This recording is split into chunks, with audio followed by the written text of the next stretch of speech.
shell server. First, we install the SSH server and enable it using the following command. Password authentication. Next, we check whether the service is running or not using the following command, and we see it's running. Since we have to make changes in the configuration file, for which we need to change the permissions using the chmod command.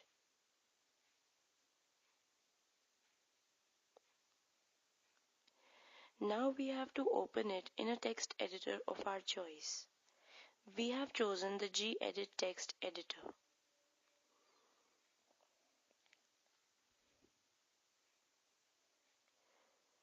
Next, we are trying to bring data or connect to a non-standard port.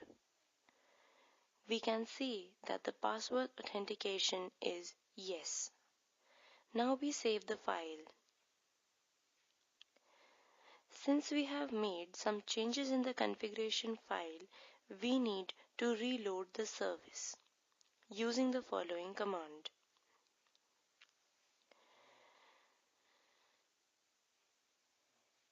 We check the status of the service SSH, and it's running. Since we are connecting to the same machine as we are working on, the interface name stands localhost. Since the password authentication is yes, it asks for password. And yes, we are connected.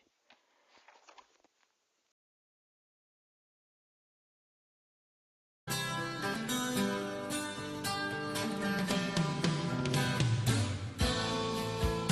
have the Apache web server. First, we install the Apache web server and enable it using the following command. As we can see, the process is in progress.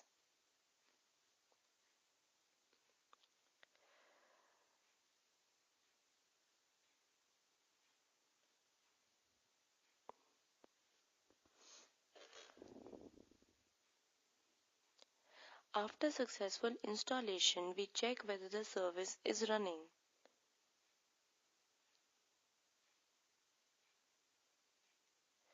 Yes, it is.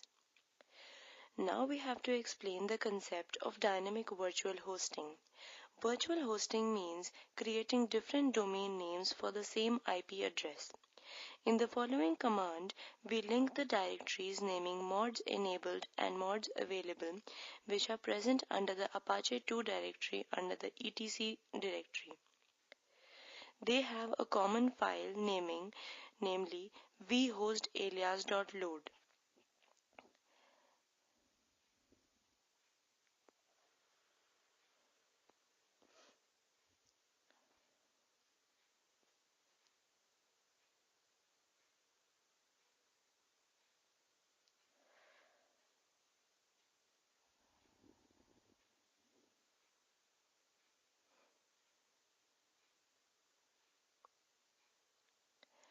We have successfully linked these files. Now we will see that we are making changes in the vhostalias.load file of mods available directory and saving it. Next, we see when we open the vhostalias.load file of mods enabled directory, we can see the changes. Thus, we have successfully created a virtual host. Next, we are creating a virtual host.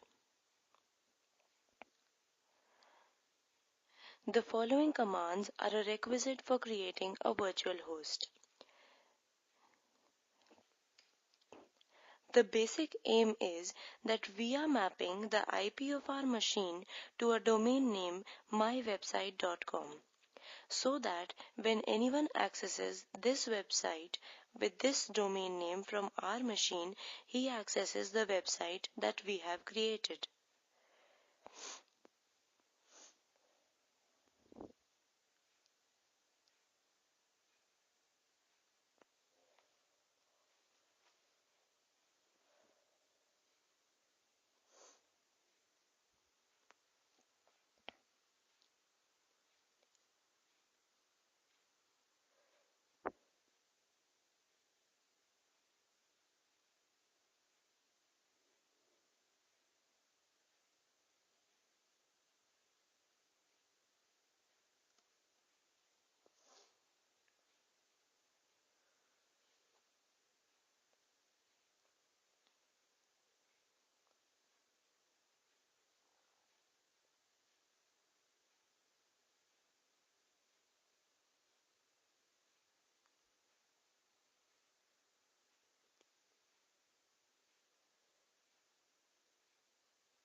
We are done with the requisite commands.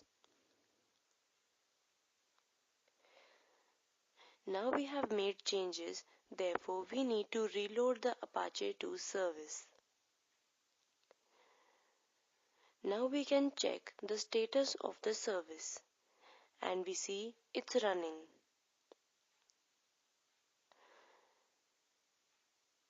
Next we change the permissions of the config of etc hosts file.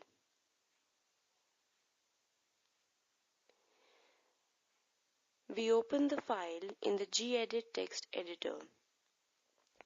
In this file we need to specify the IP being mapped to the domain name www.mywebsite.com.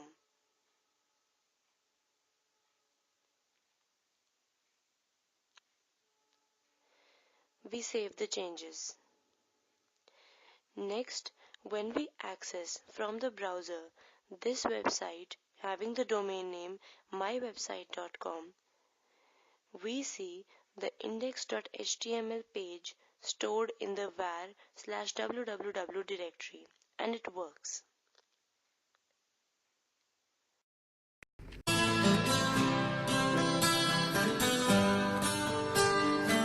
Now we have the Squid proxy server. Proxy acts as an intermediate between a client and a server. First, we install the Squid server and enable it using the following command. As we can see, the process is in progress.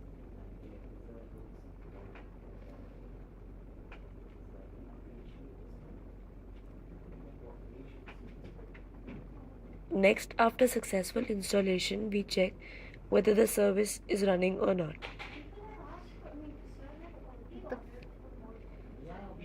Yes, it is. Since we have to make changes in the configuration file of the Squid server, therefore, we are changing the permissions using the chmod command.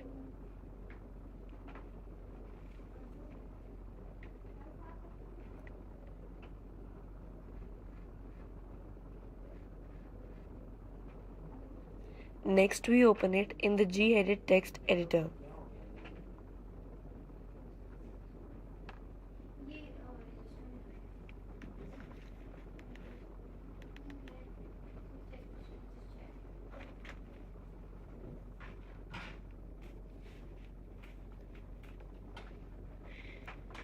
In this file, we are actually adding a group named R networks, which comprises a range of IPs as specified.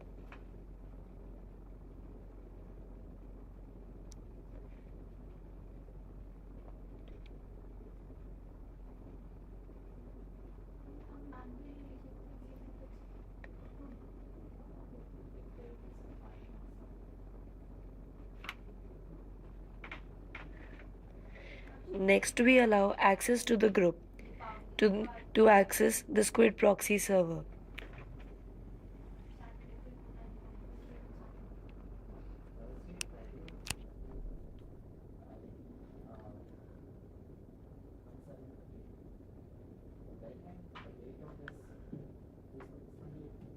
And we save the file. Next, we want to configure our browser to connect through the proxy server. So we go in the Firefox browser, Edit, Preferences, Advanced Network, and then Settings, Manual Proxy Configuration, and click OK. Next, we have to check the access.log file. But we can't access it, it is restricted. We need to use a software Nautilus to access the file.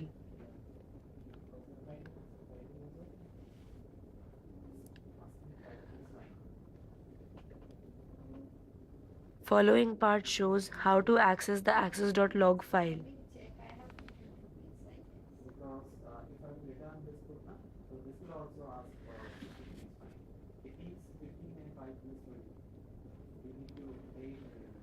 The proxy server is blocked in the IIIT network, so the file is empty.